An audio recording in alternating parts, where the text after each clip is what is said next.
Nelson Delhi a remporté le championnat de mémoire des États-Unis à 5 reprises. Il détient aussi un certain nombre de records, y compris le record national américain pour la mémorisation du plus grand nombre de noms en 15 minutes. Il en a mémorisé 235.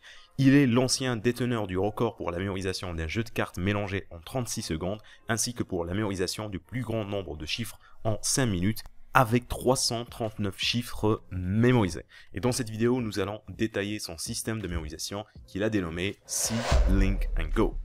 On va tout de suite commencer par le See, qu'on peut traduire par voir. Ici, il parle du fait de pouvoir visualiser les informations que vous voulez mémoriser. Si vous voulez mémoriser quelque chose, rapidement, vous devez pouvoir le voir. Mais il y a une distinction importante à faire ici. Il ne s'agit pas de le voir devant vous sur un papier ou dans un livre, mais le voir dans votre esprit. La façon la plus simple serait d'essayer de revoir mentalement le paragraphe que vous voulez mémoriser comme s'il était écrit dans votre cours par exemple.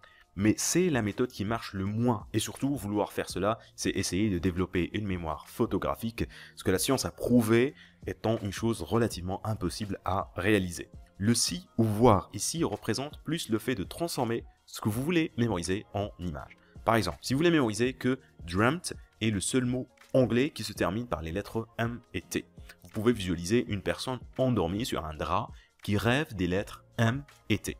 Là, on vient de littéralement voir l'information qu'on veut mémoriser. Et j'ai fait exprès de choisir une information complexe à visualiser pour vous montrer le processus. Le drap est utilisé pour représenter le mot dreamt. On se base sur la prononciation et les assonances.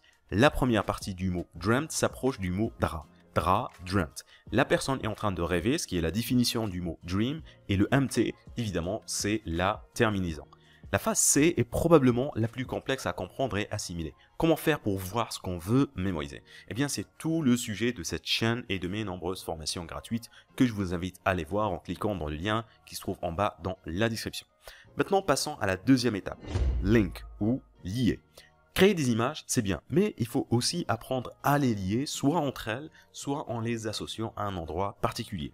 Ici, nous parlons de la méthode des liens ou de la méthode du palais mental. Par exemple, si vous voulez mémoriser le fait que porter des écouteurs pendant seulement 1 heure pourrait multiplier par 700 le nombre de bactéries dans vos oreilles, il vous faut déjà appliquer l'étape See pour voir l'information.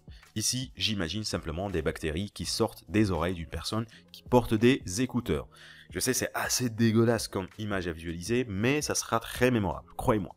Maintenant, en appliquant la deuxième étape, le link, je peux soit lier cette nouvelle image à la première que j'avais déjà créée, en imaginant cette personne avec des bactéries qui lui sortent des oreilles en train d'observer la personne qui est en train de dormir et de rêver du MT, ce qui est la méthode des liens, ou je peux lier chaque image à un endroit précis de ma maison, ce qui représente la méthode du palais mental. Et c'est ce que vous allez faire avec toutes les images que vous allez créer. La raison étant que c'est le meilleur moyen pour les retrouver après. Si vous n'appliquez pas la phase link, vous allez vous retrouver avec des centaines d'images flottantes dans votre imagination, sans organisation et sans structure. Dernière étape maintenant, le go, qui est la phase la plus importante. Ici, vous prenez les images que vous avez créées et vous leur donnez plus de vie, plus d'animation, plus de couleurs, plus d'action. Rappelez-vous ce que j'avais fait avec l'information sur les écouteurs. J'ai exagéré l'image pour m'en rappeler. Ceci doit aussi être réalisé pour la phase link. Par exemple, j'avais visualisé la personne avec les écouteurs qui regardait la personne qui dormait. Ça, c'est pas très mémorable. Par contre, en appliquant le go, j'ajoute plus d'action à mon animation en imaginant par exemple le type avec les écouteurs qui panique en voyant toutes ces bactéries qui lui sortent des oreilles et il va aller réveiller la personne endormie sur les draps. Évidemment, les 3 étapes vont se faire en synergie et on va les appliquer à toutes les informations qu'on veut mémoriser.